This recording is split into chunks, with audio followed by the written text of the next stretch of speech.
Welcome to the Deep Dive. Today we're tackling a real foundational piece, a story that pretty much invented a whole genre of adventure fiction.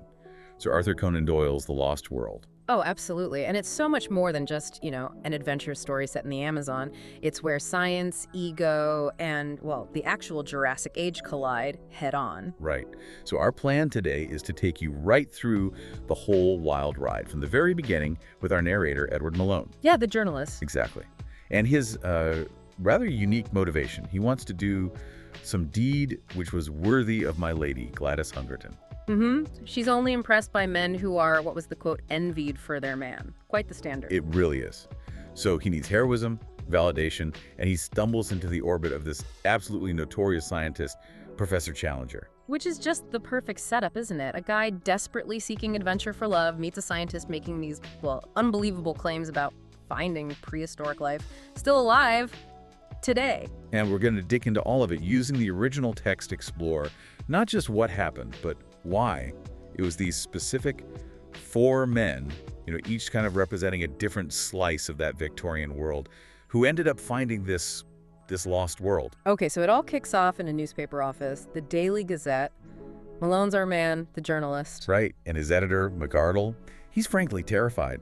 Malone sees a potential scoop, maybe a path to glory for Gladys, but McArdle, he just sees lawsuits. Oh, yeah, he's thinking about police court, isn't he? Because that's what happens when you deal with Professor Challenger. Exactly. The warning Malone gets is pretty stark. This is the guy who broke the skull of Blundell of the Telegraph. Not exactly subtle. It immediately tells you that getting close to Challenger isn't just about asking questions, it's about physical risk. You need courage just to knock on his door. And the descriptions of Challenger himself, they're incredible. He's got this enormous head, apparently the biggest Malone's ever seen. An Assyrian bull. That's the image they use for his face and beard. Just pure, raw power. Yeah, a full-charged battery of force and vitality, but also completely impossible to deal with.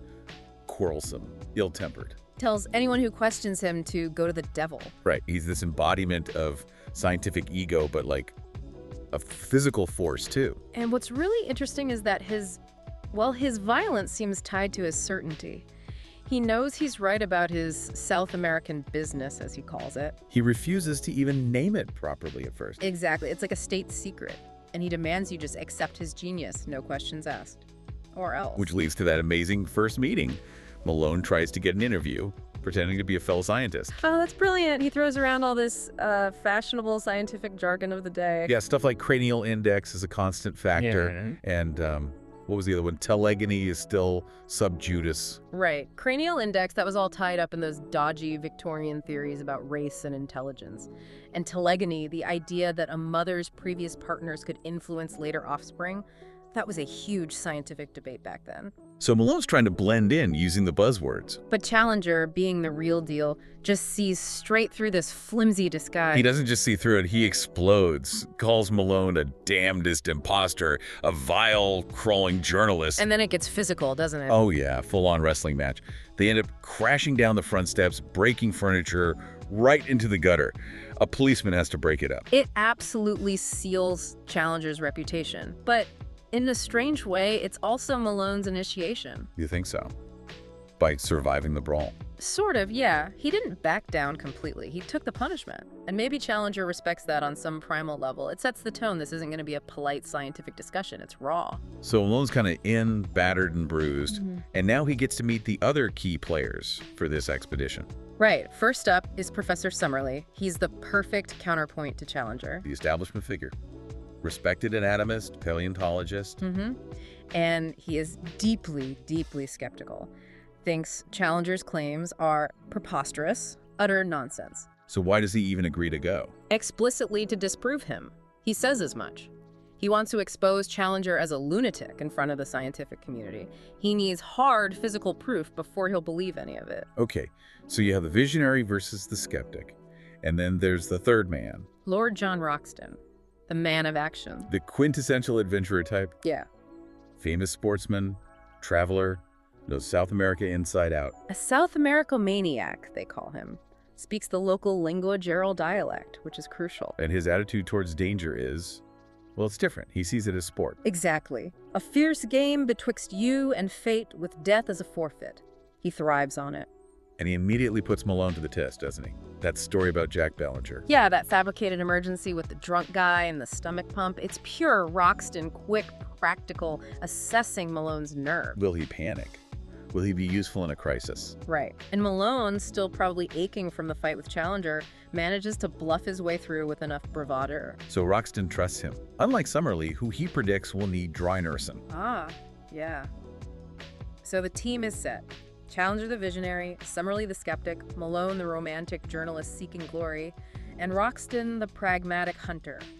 A volatile mix. But before they can actually leave, Challenger has to show them something. Some proof for these wild claims. The South American business. And it all comes down to the work of this American guy, Maple White. An artist and poet from Detroit, of all places, who apparently died exploring the Amazon. And Challenger has what Maple White left behind. 2 key pieces of evidence. First, there's the sketchbook, which shows this landscape, right? The cliffs, that distinctive sort of pyramid-shaped rock. But the bombshell is among the drawings. A creature. A dinosaur.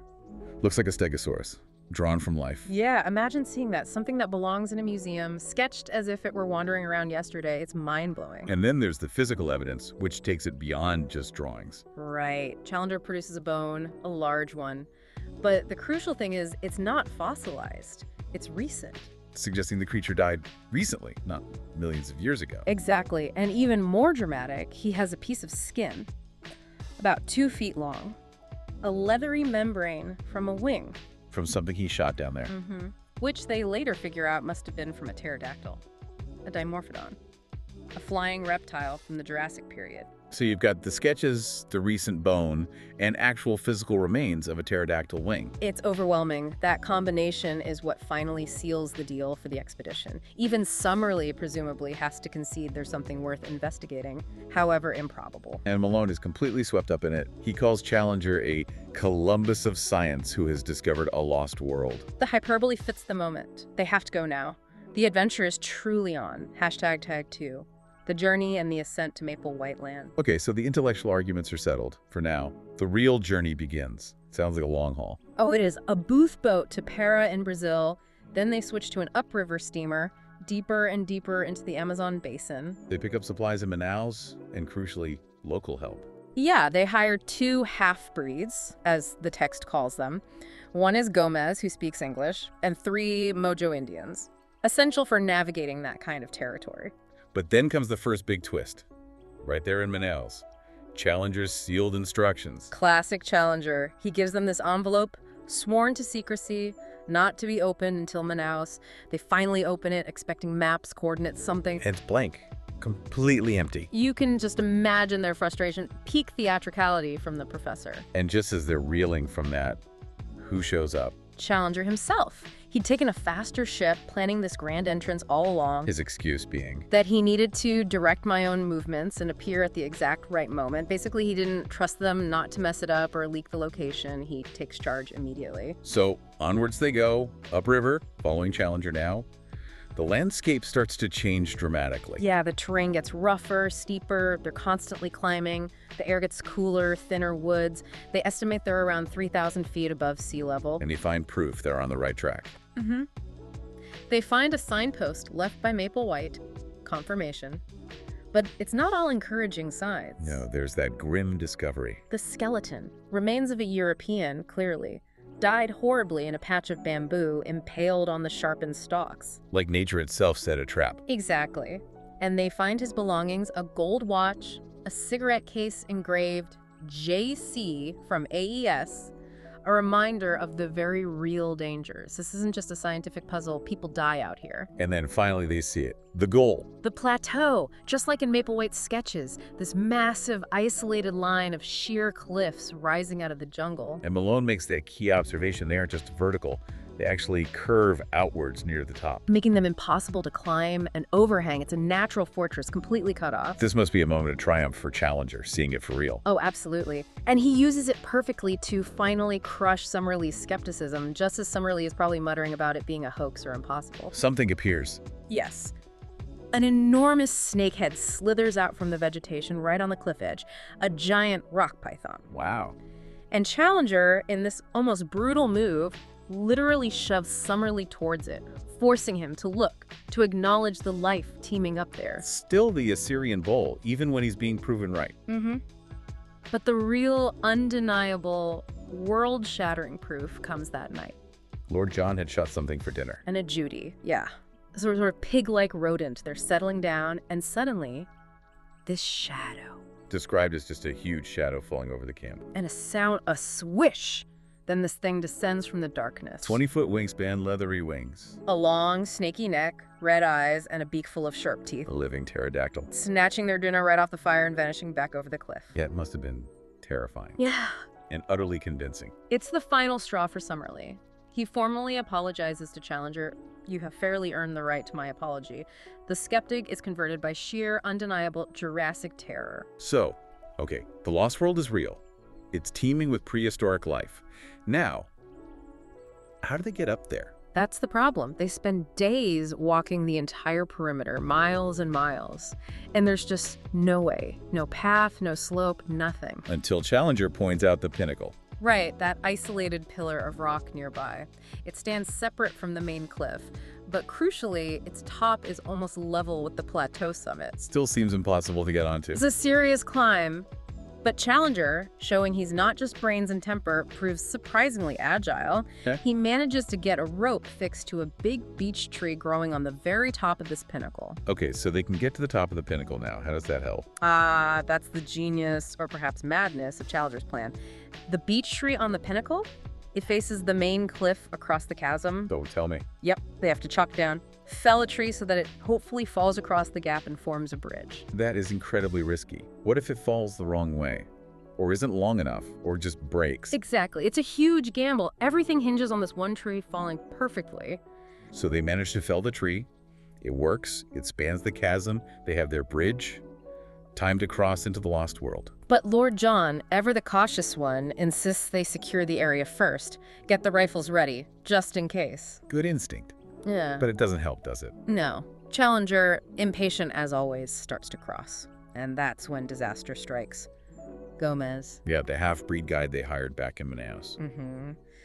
Turns out he had a serious vendetta against Lord John. Apparently, Roxton had dismantled some criminal operation Gomez was involved in years ago, maybe even killed his associates. So this was personal revenge. Deeply personal. Gomez appears suddenly, maybe hiding behind the pinnacle rock, shouting, "You cursed fools, you were trapped, every one of you." Yeah, he levers the bridge. He uses a broken branch or something, throws all his weight onto the trunk, the tree shifts, groans, and then crashes down into the chasm below. My God. They're stranded. Instantly marooned. The connection to the outside world is gone. They're trapped on the plateau. What happens to Gomez? Roxton, quick as lightning, shoots him, but the damage is done.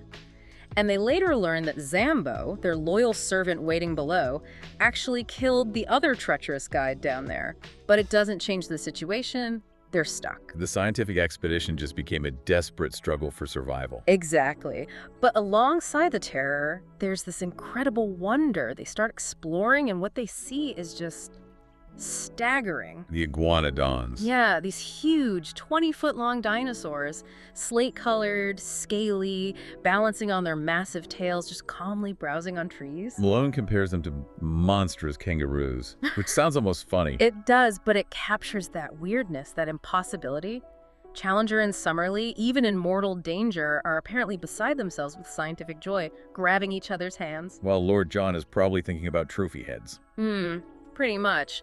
He's calculating the sporting potential even while trying to stay hidden. But it's not all peaceful herbivores, is it? They witness some serious violence. Oh yeah, that nocturnal battle in the swamp, Challenger calls it a prehistoric tragedy. They hear this massive fight, a huge unseen creature battling a smaller one.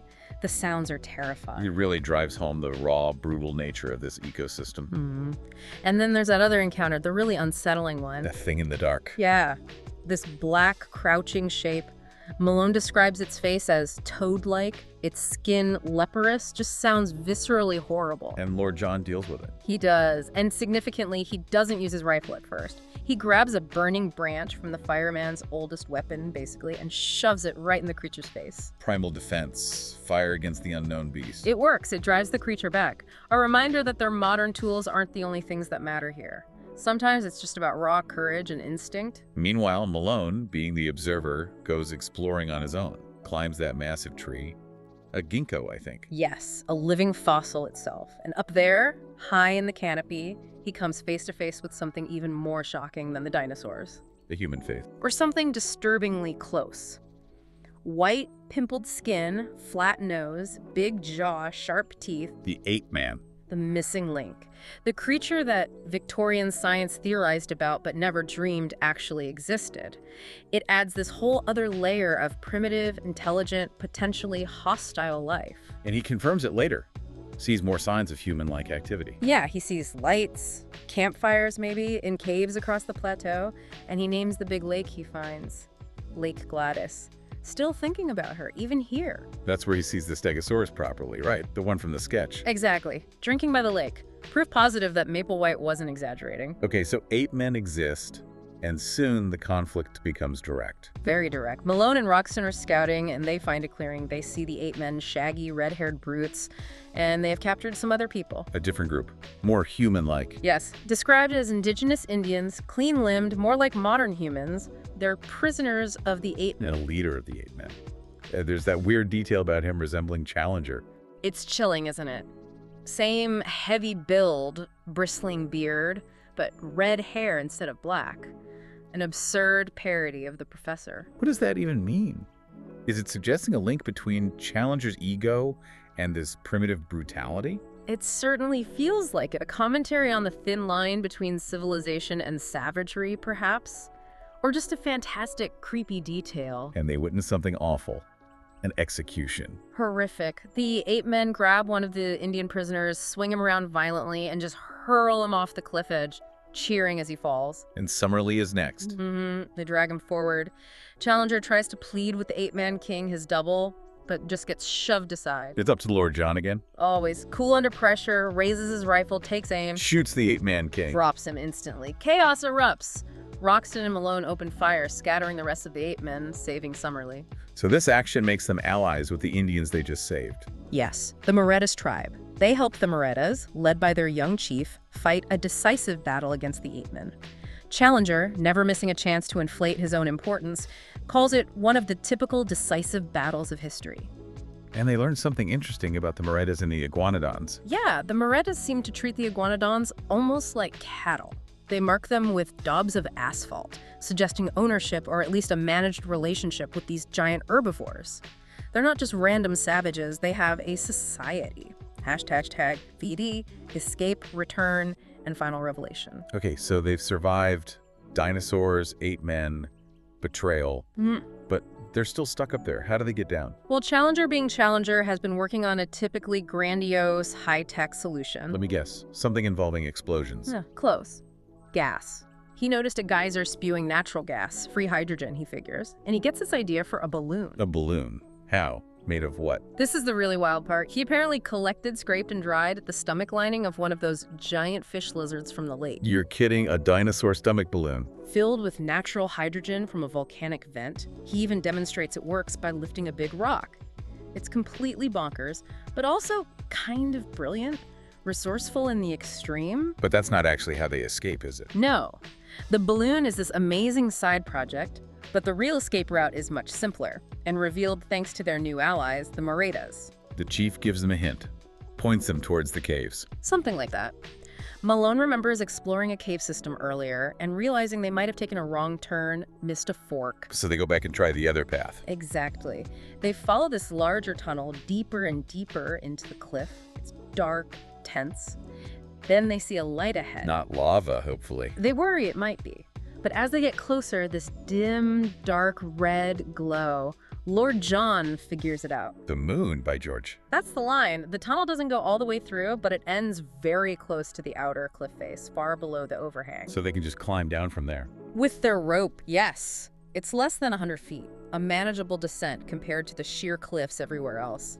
The escape wasn't about technology, it was about finding a hidden path. Amazing. So they make it down, presumably meet up with Zambo, and head back to London. Back to civilization, carrying the most incredible story imaginable, and maybe a few small samples. Which brings us to the grand finale in London, the big presentation. Queen's Hall, packed to the rafters. Everyone wants to hear about the lost world, but it's not a friendly audience entirely. No, there are skeptics.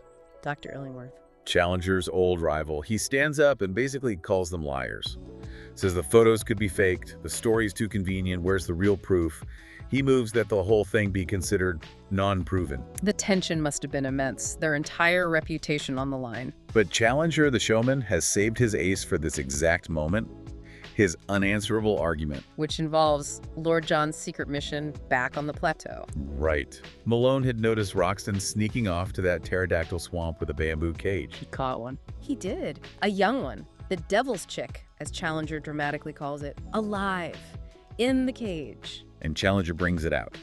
In the middle of Queen's Hall. Unveils it. Pandemonium ensues. Absolute chaos. The pterodactyl gets loose. Escapes the cage, flies around the hall, swooping over the screaming audience. The sources just call it a riot. I can only imagine. A living piece of the Jurassic loose in central London. It eventually flies out a window, heads out over the city, and is apparently last seen heading out over the sea. Proof delivered in the most sensational way possible. So Challenger's vindicated. Science is rocked. The crowd goes wild, carries them out on their shoulders. Victory! Scientific triumph! The world knows about the lost world. But what about Malone? The whole reason he went was for Gladys. Does he finally win her over with this incredible adventure? Oh, poor Malone. This is where the story brings you back down to earth with a bump. Oh no. He finds Gladys, ready to lay his heroic deeds at her feet, only to discover she's married. Married? To who? A rather ordinary-sounding fellow. Ginger-haired clerk named William Potts. She's Gladys Potts now. Gladys Potts? Yeah. After all that, what's her reason? Basically, he was too late. His deeds were amazing, sure, but she'd already moved on. Life went on back home. Wow, that's brutal.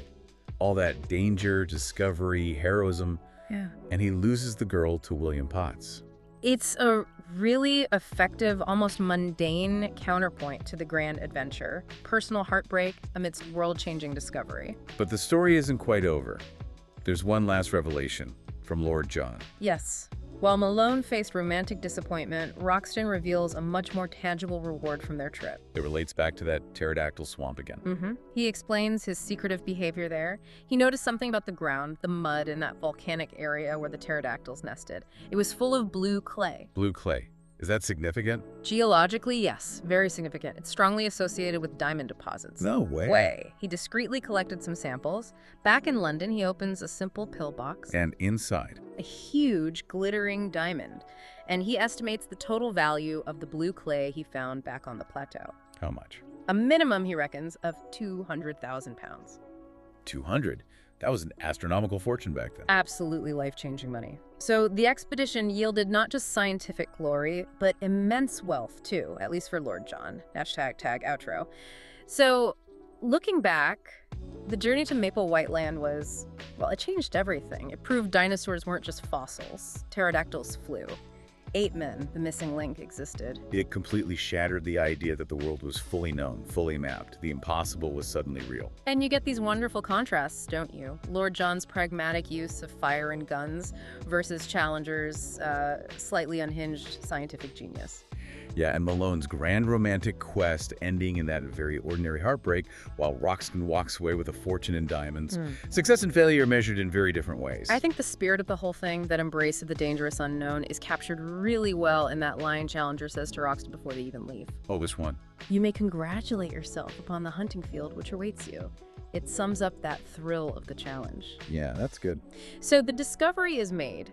Challenger and Summerlee are famous, but the ending leaves some pretty big loose ends. You mean the diamonds and the pterodactyl? Exactly. You've got 200,000 pounds worth of diamonds sitting in blue clay on an inaccessible plateau. And you have a live pterodactyl potentially flapping its way towards Europe. So that leads us to our final thought for you, the listener. Think about this. How would the world really change if that pterodactyl survived and was found?